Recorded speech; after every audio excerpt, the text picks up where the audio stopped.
में त्रिवार नमोस्तु। महाराज श्री, मेरी जिज्ञासा है कि शांतिहारा करते समय शांतिहारा करने वाले की दृष्टि कहाँ होनी चाहिए एवं शांतिहारा करते समय क्या विचार हमारे मन में आना चाहिए? शांतिहारा देखने वालों को शांतिहारा का मंत्र भी सुनना जरूरी है या फिर सिर्फ देखना ही पर्याप्त है?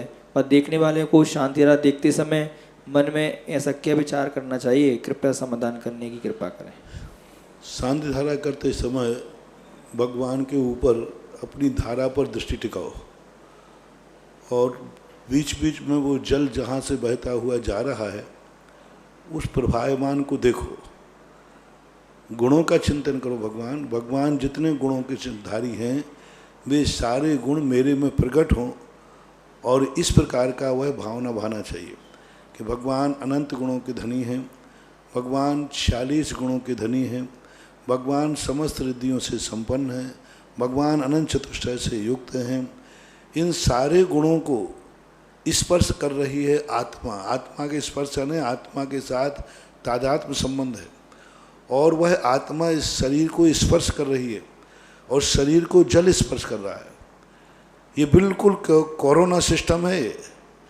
जैसे कोरोना किसी को हो जाए ना तो उसको दूसरा छू ले पर फर्स्ट कैटेगरी, पर उस दूसरे को तीसरा सेकंड कैटेगरी, तीसरे को चौथा खेले हुए तो थर्ड कैटेगरी, चौथे को पांचवा खेले तो फोर्थ कैटेगरी। ऐसे इसमें होता है।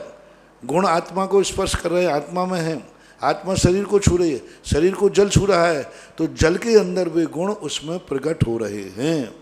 ये मानना चाहिए हमारा जल अनंत गुणों से संपन्न हो गया, हमारा जल अनंत गुणों को छू के आया है, ये गंधोदक बन गया। और यही जो भावना होती है उसी भावना के माध्यम से तो अतिशय होता है।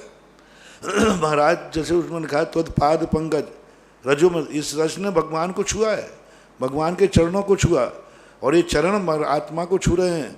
तो इस प्रकार का एक चिंतन अपनी धारा में चलना चाहिए कि भगवान के पास जितनी शक्तियां हैं वे शक्तियां इस शरीर को स्पर्श करते हुए हमारे गंधोदक को प्राप्त हो रही, यानी गंधोदक हमारा अनंत शक्तियों का एक पुंज हो गया है। ऐसा चिंतन करें।